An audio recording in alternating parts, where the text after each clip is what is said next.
Hello everyone, welcome back. It's Jebro. It's a build video. You know those sounds, they're the mists, and I am back. It's with a Reaper build as well, but before we get started, don't forget to like, comment and subscribe. Press that button, press the little alarm bell which lets you know when videos go live. Come check me out on twitch.tv/JebroUnity. I'm playing a lot more Guild Wars 2 at the moment as well. Some World v World, Halloween event, PvP is the 3v3 season at the moment, which is kind of a little bit of an influence behind this build. And I'll give you some options as well for if you fancy taking it into the 5v5 when the 5v5 season starts again, which isn't a million years off. Isn't a million years off? Wow, makes no sense. Anyway. Ta-da! Patreon as well. If you fancy getting these builds 2 days early, come and check out the Patreon. There's also like a one-on-one chat with me if you want to talk about PvP or shoot the shit, talk about whatever. If you want to go and see behind the scenes videos of, you know, how the Twitch channel's doing, the YouTube channel's doing, and I'm just doing in general. There's loads of benefits on there, including like intro sound effects when you come into the stream, sound effects named after you, loads of different fun stuff as well. So, what is the build? Well, it's a necro build. At the moment in PvP, there is a 3 versus 3 season. It does end very soon. It ends this coming Monday. But there will be 3v3s again, there will be 2v2s again, and this is something you could potentially use. It's more of a build with a theme, so it's got a lot of chill in it, but the chill converts to bleeding and stuff as well, or to a condition. I'm going to show you exactly that might be triggering. I'm sorry, I'm going to leave it there. I'm going to show you the build. We're going to go through this. It's not going to be very long. There will be an accompanying gameplay video as well. So you will get to see it in action, don't worry. But it's going to be in the link in the description or also in the comments below. So before you ask, where is the gameplay, check down below, okay? It's not going to be in this video. It's going to be 2 different videos. Fun times.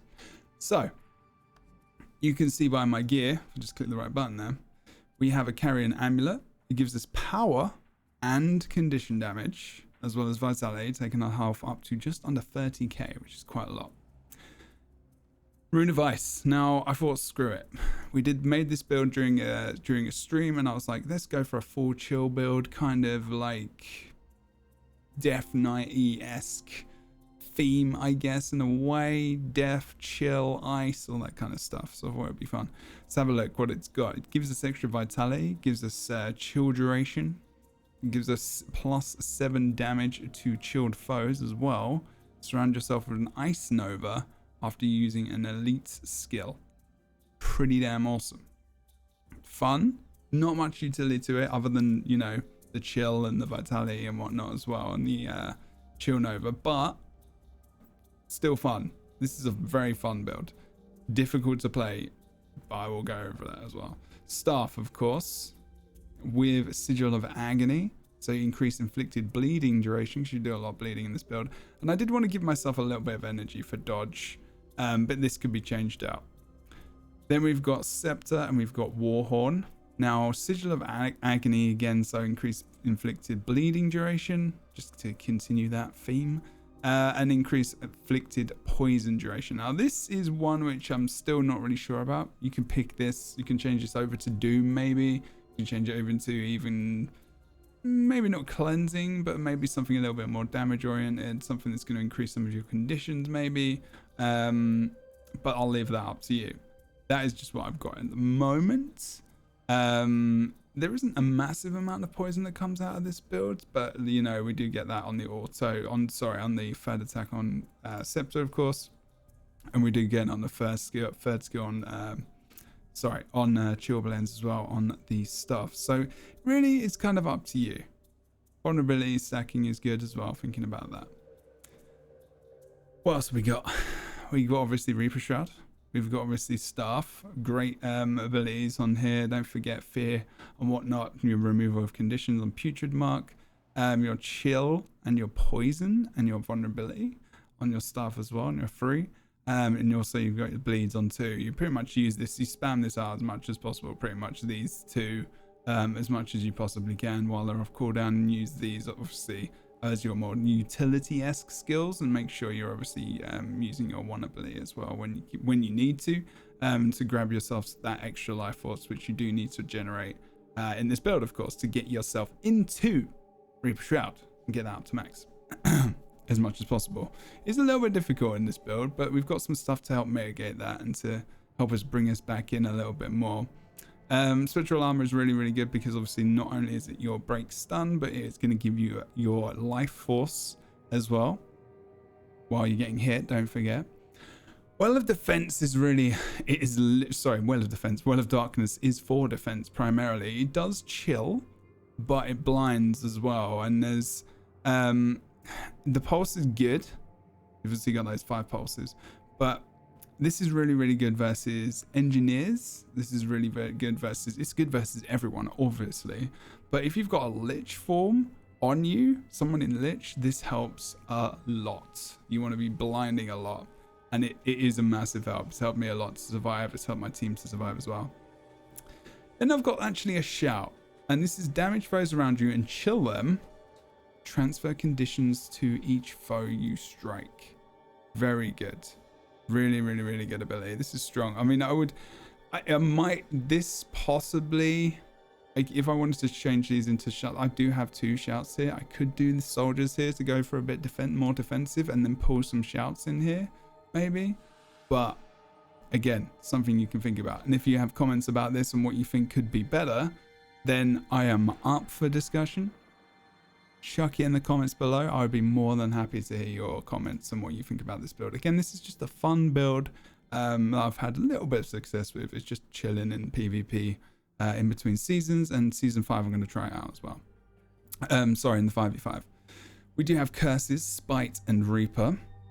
Condi Reaper, obviously don't see many Condi Reapers. You mostly see Power Reapers, just like tons of burst damage, you know, taking away those boons with corruptions and whatnot, and, you know, using them against your foes. So, you know, it's a lot of burst, but this is different. So critical hits have a chance to cause bleeding. Now, you could change your amulet, whatever you want, to be a bit more focused on that condition damage more than the carrion amulet. Now, the reason I say that is because you could also go with lich form in this over the shout, so it's really dependent. So this rune I feel like is really interchangeable. You could go to, say, Rabid, where you got precision, toughness, and condition damage, where you get some more crit and you gain more toughness versus the bursty builds, or you could go for something a little bit more condition oriented as well. You know, not sorry, not that one. Would be silly. Although Rampage, it could be fun. You could try that. It's got precision on it as well, but it's got no health or mana on it. Toughness, sorry. So there are choices. There are different things you could go for here. Let's just change this back to carrion for now, okay? Because there is still power in this build, because we got obviously the lich, we got the Reaper Shroud as well. But let's keep going. Boom. So next skill, blinding a target will also apply chill. So don't forget, we're getting the chill on this. We're getting more chill. We're getting more blinds. We've got blinds coming out as well across our kit in various places, if I can actually find it and I'm not being silly. Locust Swarm is something I forgot to mention as well when we're talking about Scepter, because I didn't really talk about Scepter Warhorn. This helps us remove blind as well, the 5th skill. Not only is it going to give us swiftness, but it's going to help us attack, so we can remove any blinds that are coming out on us, especially from things like Holosmiths, which are ridiculously they're still pretty good. Really good interrupt. Obviously, the main one to interrupt things like rezzing and stuff as well. If you haven't got any like big damage abilities or anything to, you know, put that player away off of them, especially if you use your 5th mark on your staff. You've still got bleeding and whatnot here, as well as bleeding here, and poison on your 3rd action on your Scepter skill. And cripple is really handy as well. So there's a lot in this build. There's a lot to it, believe. Gain fury when entering shroud, gain additional precision. So you are going to gain some additional precision, 180. So you're going to maybe do a few more bleeds. Shroud skill 2 now additionally converts boons into conditions. So remember that when you hit into Reaper Shroud, use your 2nd skill. If you see that they have got a ton of boons on them, that will be great to remove those. transferring them into conditions, of course. Target the weak, so increases critical chance for each condition on foe. So this does help you generate some crit if you can gain a lot more conditions on your enemy, of course, which might be where you want to put some different conditions on your sigils to give you some more extra conditions there. Now here is a choice, okay? If you find you are having difficulty in building life force, then you might want to go for Devouring Darkness. So condition damage is increased while wielding a scepter. Conditions inflicted by scepter skills have longer duration, and Feast of Corruption becomes Devouring Darkness. The life force per condition on this, the life force gain is very good. So let's just take it off for a second. It is still obviously there. Life force 8%, life force per condition 1%. Let's just check that is the difference. But life force per foe, it can see, this would be good, better maybe even a 5v5, but this changes because you don't get the life force per foe if you have just the regular one. Okay, this is per condition, per life force 8% there as well, above, as you can see, but this is per foe, because this is, let me just read this as well for you. Strike your target, gain life force and corrupt boons on your foe for each condition on your target up to the condition threshold. Gain additional life force and inflict torment. Let's just change it over. Corrupt boons from enemies around your target and inflict torment and gain life force for each condition on your initial target up to the threshold, and gain extra life force for each extra foe struck. I haven't tested this to see which one's more beneficial in terms of how much life force I'm gaining, but it feels more. So it really depends on how much you feel that you're getting your life force in this build. Lesser Enfeebles is obviously pretty good as well. Cast Lesser Enfeeble when entering Shroud, and critical hits inflict weakness as well. Not a massive amount of crit in this build, but you do build it up over time, and if you feel that's going to be useful, then cool. But you do inflict bleed as well. Weakness is definitely good.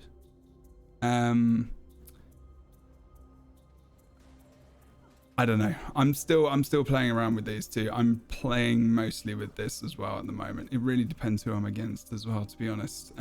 Spite. Let's think about this one. Shroud skill 1 gains might, obviously, you know, 30 condition damage, 30 power.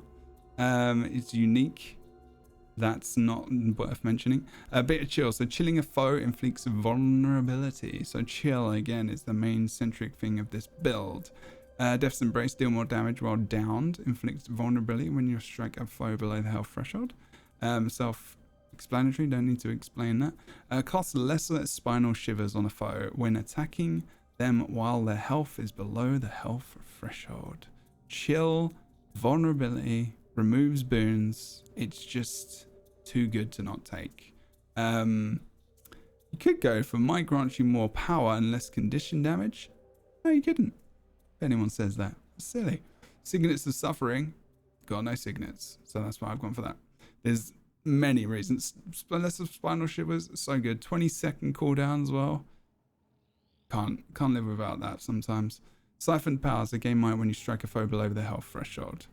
Just building your damage. And then we've got Spiteful Spirit, so strike around you when entering Shroud, so cripple nearby foes and convert their boons into conditions, gain retaliation for each foe you strike, and converts additional boons on foes below the health threshold. So you're gaining more condition damage on your enemy, so increase critical chance for each condition on your foe, so more conditions, building more crit. Too good to not use, and it's not got a cooldown. This is every single time against Shroud. Okay. Ta-da. Make sure you're near enemies when you're getting into Shroud, unless you need to survive and whatnot. So Reaper. Reaper's Shroud, obviously, and blah, blah, blah. Do I need to read this? Should I? Anyway, Chilling Nova. This is the one. Critical hits gain against chill foes, cause an explosion that chills adjacent foes. So this is where you might want to think about if you're able to build crit elsewhere in the build, whether or not you go for a more crit oriented amulet, of course. Whenever you inflict fear, you also chill. Of course, you've got fear on your 5th skill on Reaper's Mark. You've also got on here, Infusing Terror, and then don't forget detonate your armor to make foes around you flee in fear. Don't forget that's around as well. You're gonna gain chill and vulnerability. So let's go out of that for a second. Decimate defenses. So striking a foe with vulnerability, which happens a hell of a lot in this build, increases your critical chance. Okay, so this is where I'm increasing my crit as well. The rest, really, striking a chilled foe grants might and life force. This probably would be better. It really depends, and this is where there are a lot of options. And it probably, like, thinking about it, I've been switching between the two. Reasons why for and against. I'm trying to get out of combat so I can actually change this. This is the beauty of doing this and then realizing, maybe I should change that back actually. You do gain life force as well. If you're having life force troubles, that's worth, okay? That is worth striking a chilled foe, because that happens a lot. You're chilling up through a lot of this build. Here, you know, from your chill blends as well, through just doing damage, from inflicting, you know, from the Nova, from loads of areas, you're just creating chill. So up to you. Again, striking a foe of vulnerability though increases your crit chance. This is going to help you as well. So really big choice between these two. Test them, let me know what you think. Okay, I'm playing this for fun. I'm still going through it myself. I like just throwing builds out there and seeing what you guys think. Chill lasts longer and chilled foes take more damage from your attacks. Okay, then definitely chill. Chill deals damage over time. This trait is unique per game mode. Chill deals damage over time. Damn. So much chill, so much damage. It's fun as hell. Give it a bash. Tell me what you think. Okay, I've had a lot of fun with it. I'm gonna chuck out some gameplay as well and see how you feel. You know, look at the vulnerability you can stack on this build as well. It's actually pretty crazy. You can get some nice fields going as well. But yeah, there's a fair amount of utility to this build as well, to be fair. I found it fun. Life force is maybe sometimes an issue. I found it good versus, I've actually found it really good versus engineers as well. They struggle a lot with the condition damage. But you can see a lot of the, you can actually see a lot of the condition damage just build up pretty damn hard on this guy, even if it's just like flipping the water.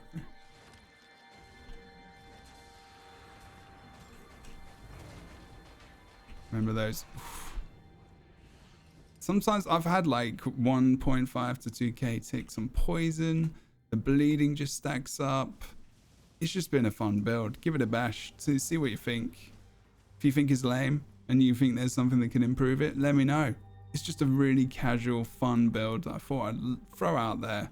Pretty much a chill Reaper chill? Reaper and chill? I don't know. You name it. Tell me what the name is. That'd be massive. Okay, guys, thank you so much for watching. I hope you're staying safe wherever you are. Don't forget to check all the information below. There's the Twitch stream, the Patreon, everything else. I'll throw out some if you like these random builds I'm throwing out, they're just for fun specifically. I'm like just above, I would say I'm just above an average player. You've watched me play the game. You know me by now. You know where I'm kind of at, so you know what these builds are like. Sometimes I talk about the meta builds which have been created by people, and I talk about those as well. This is just one of my fun builds. I hope you enjoyed it. Take care. Sleep well, have a great morning, and have a good old drink for me. All right. See you soon, peeps. Bye-bye.